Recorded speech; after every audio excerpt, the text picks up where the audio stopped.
Well, hello, everyone. You've been looking at that satellite, which is largely dry throughout the state of California, but a big change in our weather pattern coming.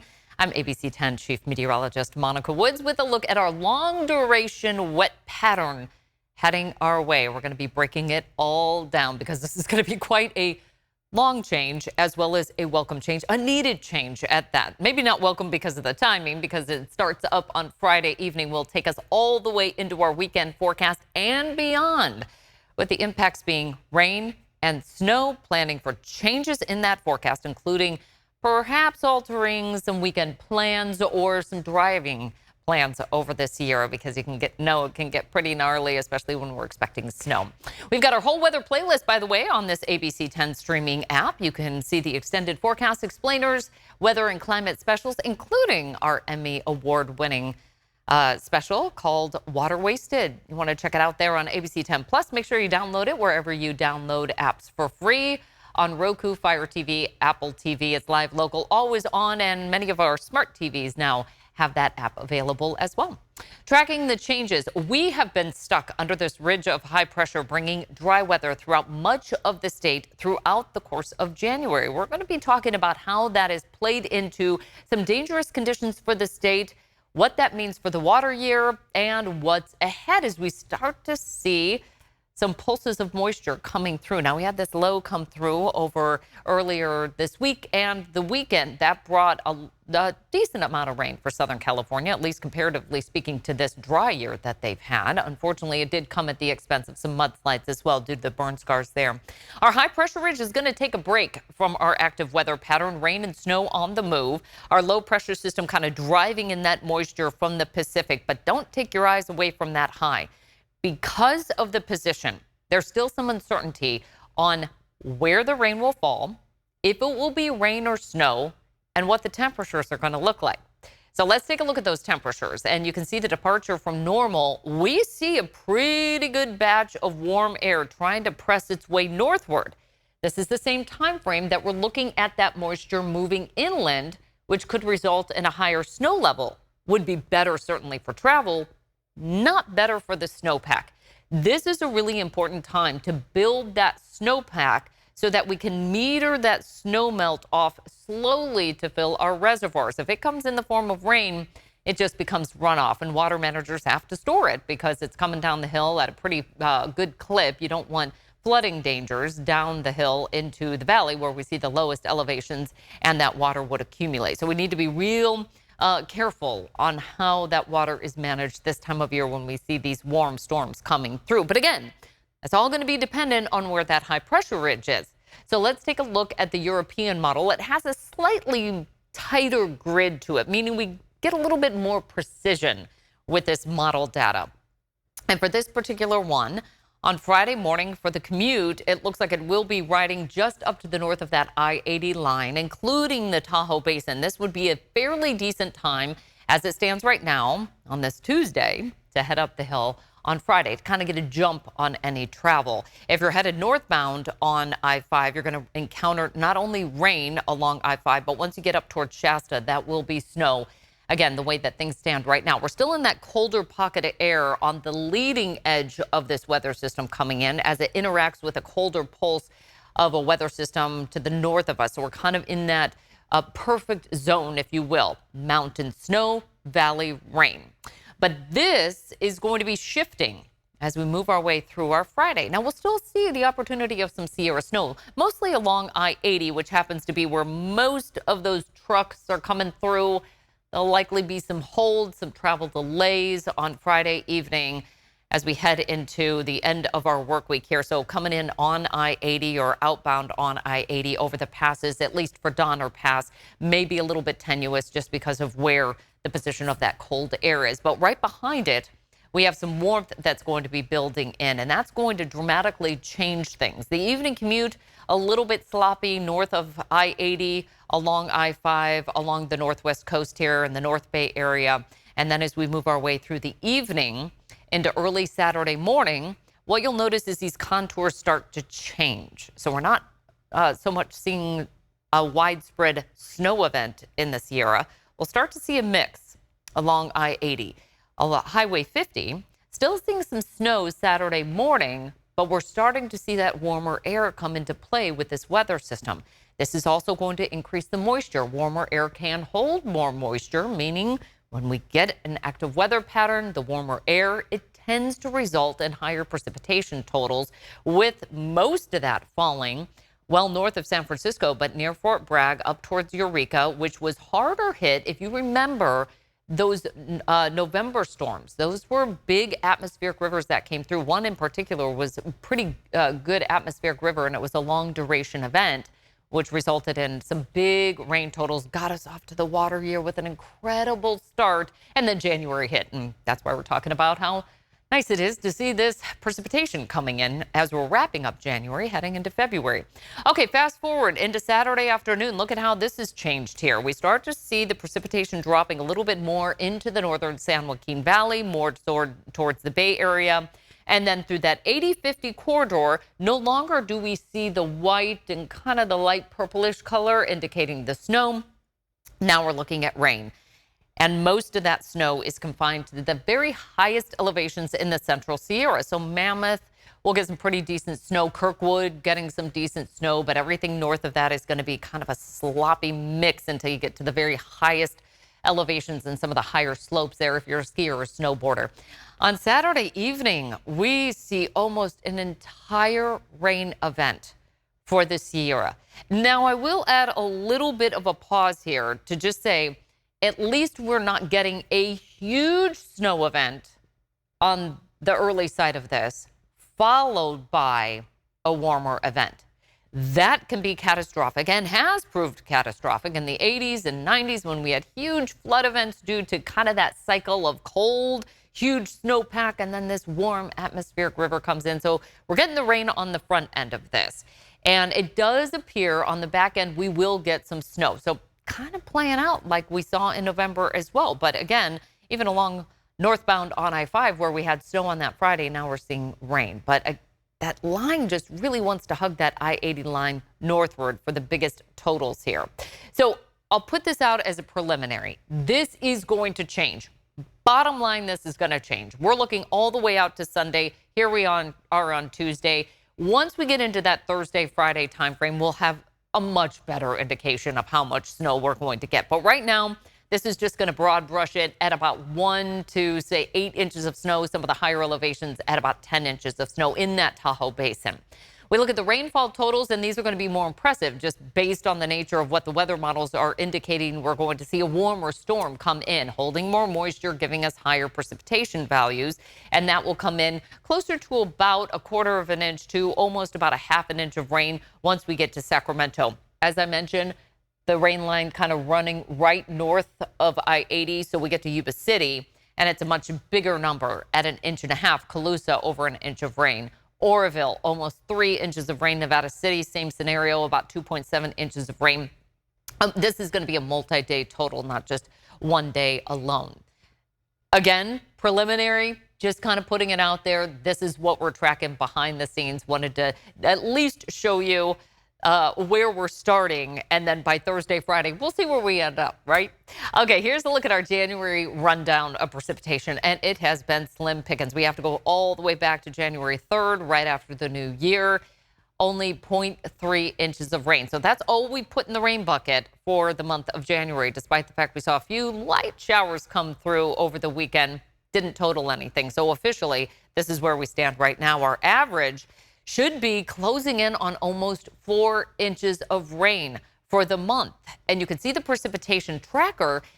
We were looking pretty good. So the deficits for this month are a bit more off than, say, the deficits from the water year, which begins October 1st of last year, will run all the way through September 30th of this year. But really, our window of opportunity ends by April. If we don't start to pick things up by April, we just don't get anything barely in May through much of September into the beginning of October. So this is how things are shaping up right now. It's a pretty good mark to kind of take account where we've been and potentially where we're going to be headed for the remainder of our active water year. This season, we've had 81 inches of rain for downtown Sacramento. We already talked about that monthly total. So our average to date is 9.59 inches. So we're about 3 inches behind for the month, and we're about 1.75 inches behind for the season. January is our biggest water month. So on average, that is. So this could be a sign of some problems down the road. The water year started off really good. So at least we have that in the rearview mirror, right? November and December, at least were really good months. In fact, November, well above average. Usually we get about 2.5 inches of rain, and we got almost 4 inches of rain. So we just kind of flipped. Let's just say we flipped January and November. That's maybe a better way to look at it, because December was still decent. And then January just came in really slim here with a ridge of high pressure that was blocking it. This was the pattern that has been largely set up over the month of January, preventing anything from coming through. That high pressure ridge was set up, and so all the storm systems, and there were plenty that were out in the Pacific, they just headed up and over that high pressure ridge. And that also was part of the reason that the eastern half of the country was blocked in with that really cold Arctic air. As we were sitting under this ridge of high pressure, we actually saw above average temperatures. San Jose, by the way, is off to the warmest start of a water year on record. So we've seen some really warm conditions here. I know the mornings haven't seemed so warm, but the afternoons have warmed us up for average temperatures. Speaking of average, let's take a look at our monthly rainfall. And as I mentioned, November, we see barely 2 inches of rain. We had almost 4 inches, whereas January, we usually see about 4 inches of rain, and we've only had 0.3. So all in all, we're kind of evening the score here, since November was so wet, whereas January was fairly dry. But you'll also notice February can be a really wet month on average, as is March. Sometimes we call it our miracle March, when we end up with a dry start to the water year, and March tends to get a little wetter.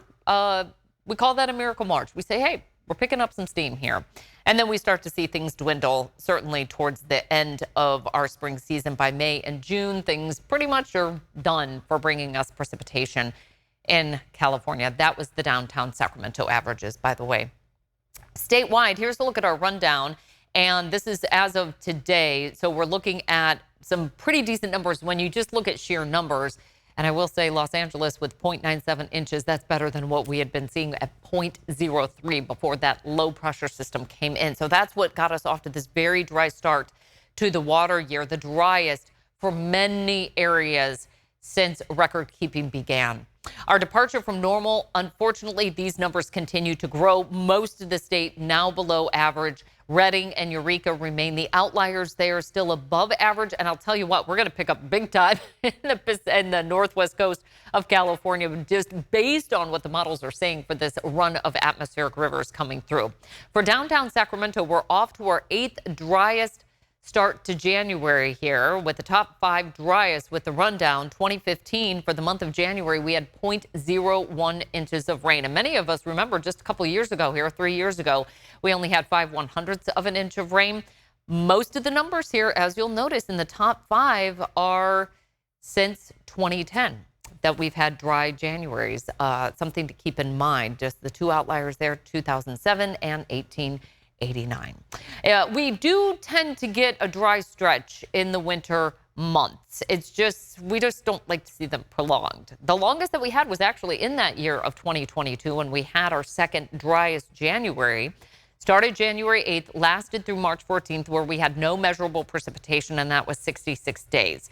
The all-time longest stretch, and this is outside of the winter months, just all-time longest stretch. And keep in mind, we normally don't see any precipitation from June, say, to about the end of October.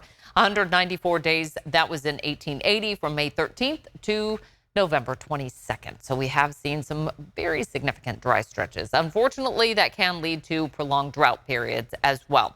Okay, so I did want to just reflect on the past couple of years. I know we're talking a lot of dryness right now, and that can elevate concerns on access to water once we go into those drier months. Well, recent water years have been pretty good.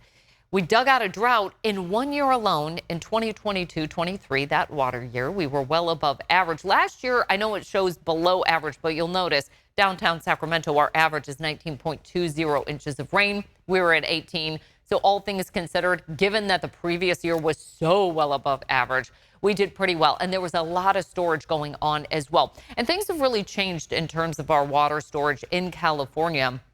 We're now looking much more into groundwater storage. We obviously have our existing infrastructure for the above ground storage, and there's a lot of different shifting that's going on. So groundwater is a big key player now, more so than it had been, say, in the early 2000s when there wasn't the management system that was set into place once we went through our most significant and recent drought, which was not only dry, but it was abnormally hot as well, leading to a lot of evaporation. So if we've got above ground storage, that doesn't always help because of the evaporation rate when you're dealing with a climate that is warming. So that's something to consider as well. Our reservoir supply levels right now, again, that's why I wanted to show you those two previous wetter years, are looking pretty good. For all intents and purposes, we're above average. Our storage still at about 70 to almost 80% full. Shasta being our biggest reservoir in the state, we have 77% capacity. So that reservoir is looking really good right now. New Melones, Don Pedro, also big reservoirs in the Central Sierra.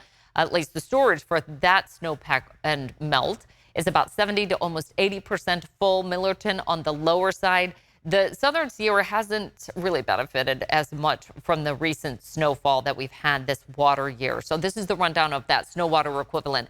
If you were to take that snowpack, melt it down, how much water would we be able to get from that? Well, this is what it looks like as of today. We're only at about 47% of average for the Southern Sierra, much different for the Northern Sierra, 95%. And keep in mind, again, our biggest reservoirs are in the northern part of the state, and we have the infrastructure to send that water southward. So at least there is hope there that we'll have some water, and it looks decent enough for this coming year, 68% of average statewide. Now, that April 1st number, we always like to point that out because that's the point where we start to see our peak snow melt as opposed to our peak snowfall. So snowpack started off robust. This year was great. We had our statewide average running well above average, and it looks like an EKG where we just flatline right here, right through the month of January currently. Last year started off super slow, and then it picked up steam at the end of our rainy and snow season. So again, it's still pretty early in the game. Friday through Saturday forecast, this is just a preliminary number. We're looking at anywhere from about 1 to 10 inches of snow on average, but some of the bigger places, Kirkwood, potentially 10 to 18 inches, Palisades, Tahoe, 7 to 14. I will just say it is going to come with a mix of rainfall as well. And that is what leads us to potentially some precipitation risk because we will see kind of that rain mixed with snow with the higher elevations. But there is a heavy snow risk as well coming out of the Climate Prediction Center saying that there's that slight risk of seeing an elevated high snowfall amount and then high wind risk also on the lower scale of things. That looks like it's going to be more likely possibly on Sunday if you're trying to time out, don't like the wind, feel a little bit vulnerable to that. Perhaps you got some trees that are not looking too good. That would be the day, would be Sunday. But a little too early to put out that wind forecast. So I did want to hold off on that. The 8 to 14-day climate outlook overall, we have a big shift in our pattern, not only coming this weekend, but it looks like through the beginning of February with a likely cooler scenarios setting up throughout the state in the Pacific Northwest and a likely wetter as well. That likely drier setup in far southern California, more so towards San Diego and then the desert Southwest, whereas Northern California through about Oregon, looking at that likely wetter setup. And most of that gets going this weekend with that first plume of moisture coming in from the Pacific. As you can see, it's just this big fetch coming in. This is just our first one. And you can see there's another one right behind us right there. So we're going to get one through here, get a little bit of a break, and then another one is to follow, which will be good news for some of the smaller tributaries, say creeks, streams, even storm drains. You know, give them time to kind of flush through that water and then prepare for the next round of wet weather. So this is our Friday outlook. You can see the snow that I was talking about right here. One caveat, Southern California not going to benefit from this. So we're unfortunately going to head back into a pretty dry period for Southern California. By Saturday, we're right back with that next plume of moisture. This is going to be kind of some warmer precipitation coming through at least central California. It's still pretty cold here throughout the Pacific Northwest and Oregon. But woo, look at that. We have this big fire hose of water coming through. I mean, that's impressive. But what you'll also notice is look at the origins. It's down towards the Hawaiian Islands. This is what we sometimes call a Pineapple Express kind of atmospheric river, where it's pulling in some of that warmth along with the moisture coming in, some snow confined to more of the Trinity and Shasta area, the extreme northern Sierra there. And then we'll start to dig in. We just see successive storms coming in until we get to Friday, February 7th. And then we kind of put a pause on things. Not to say that we won't get more on the tail end of that. It's just that at that point, we're starting to kind of take a breath here, recalibrate, see where the atmospheric rivers are going to be heading, and the atmosphere kind of starting to calm a little bit. But the future moisture looks good. And again, I point out the origins of that plume of moisture. You see the Hawaiian Islands right there at the bottom of our screen. So kind of nice to see that visual of where that's coming from and heading to. And we just keep bringing it in round after round. May get a little bit in Southern California towards the tail end of next week. A little too early to tell, but again, a lot to unpack here as we dig closer to kind of opening up the door for all of this to come through. And I think it's really good timing, not so much because it's on the weekend, but we get that second snow survey coming in on February 3rd. So that'll hit on Monday. Last time we had that statewide average is at 108%, but that was largely due to that robust start to the year in November and December. And then we dried out. So it was kind of looking a little bit on edge here in terms of what that snow survey would look like. Drought monitor, we'll get a new one on Thursday. This is what the current one will look like. Here's October 1st. This is where we started. This is where we are. And most notable in Southern California, growing severe and extreme drought. Now, it will be interesting to see how much of a difference just one storm system made in Southern California this past week in terms of our drought index. Our statewide water project, last time we had that snow survey, allocations increased to 15% due to the strong storms in early December and November, and also the increase in reservoir levels. But the Department of Water Resources monitoring soil moisture, which remains critically dry in much of the central and southern part of the coastal state, as well as a dry long-range outlook due to La Nina, which we'll take a look at. Here's a look at building a water year. And this really paints the picture. Fall rain starts October through November. 50% of our precipitation falls December, January, and February. So we're kind of closing the door on all that. Peak snowpack here, 1st of April. Peak snowmelt continues through May, and that is when we start water at its highest demand. So what has this year looked like? Well, we had that long duration atmospheric river in Northern California starting in November, then in December, multiple weak ARs. That's what bumped us up so high above average, but then we dried out. That's when the Southern California wildfires hit. Southern California did not benefit from multiple weak ARs and the long duration atmospheric river. That was in Northern California, so they remained critically dry. Fire danger went up. Santa Ana winds happened.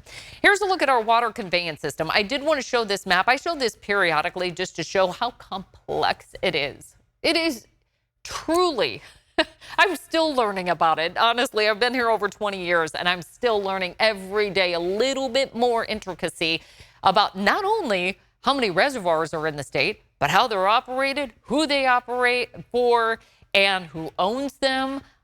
I mean, we could go on, but we don't have that much time here, right? Here's a look at our La Nina pattern.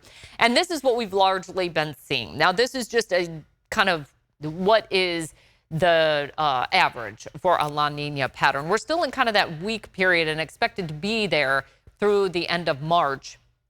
And then it's very likely we'll move into a neutral kind of not La Nina, not El Nino. We'll just be kind of be in that neutral phase. But it's possible we may head back into a different phase right on the heels of that. So a lot to still look at with that. But a wetter than average pattern typically happens in the Pacific Northwest through extreme Northern California, drier than average in Southern California. And it's pretty much been playing out like that, especially as this next round of atmospheric rivers starts to head our way. So that will be interesting to watch to see how those play out.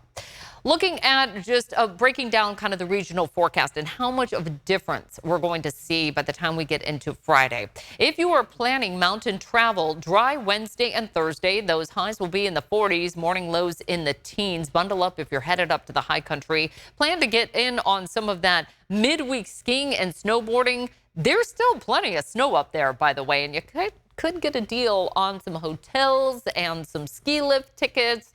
Midweek is always a good time to go.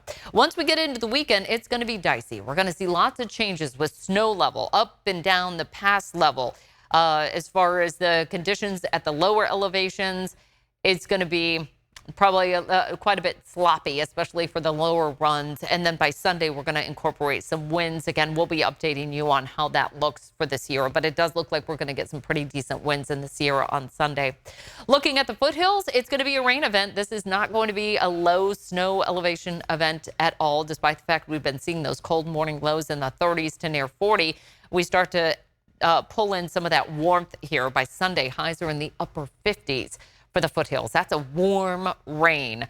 There's still some uncertainty if we'll even get rain on Sunday, but right now we'll just call for, hey, prepare for anything starting Friday through the weekend.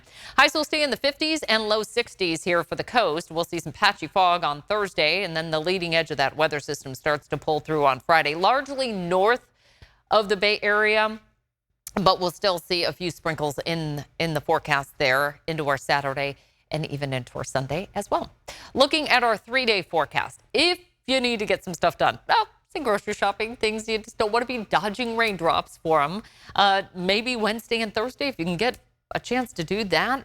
We will see some pockets of opportunity of dry weather. It's just going to be kind of that ongoing risk of seeing a heavy downpour and then it will clear up, heavy downpour, clear up, starting on Friday, where we see some of the coldest air actually starting us off there on Friday. And that's why that snow line is going to be quite a bit lower on Friday.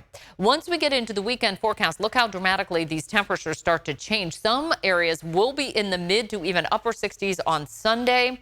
We will start to see some cooler air arrive Monday into Tuesday, and that is very favorable for perhaps bringing back down that snow line, putting some snow on the Sierra instead of having the rain to kind of wash down that lower elevation snow. It would be nice to see some snow replenished up there before we get too deep into our winter season, before we start to shut things down for all intents and purposes with precipitation. Wrapping up the complete 10-day forecast, what you're going to notice is we continue with that risk of showers all the way into next Thursday. So it looks like the rain bucket is going to start to fill up here, and another colder storm starts to move in Wednesday into next Thursday, which would again bring down that snow line.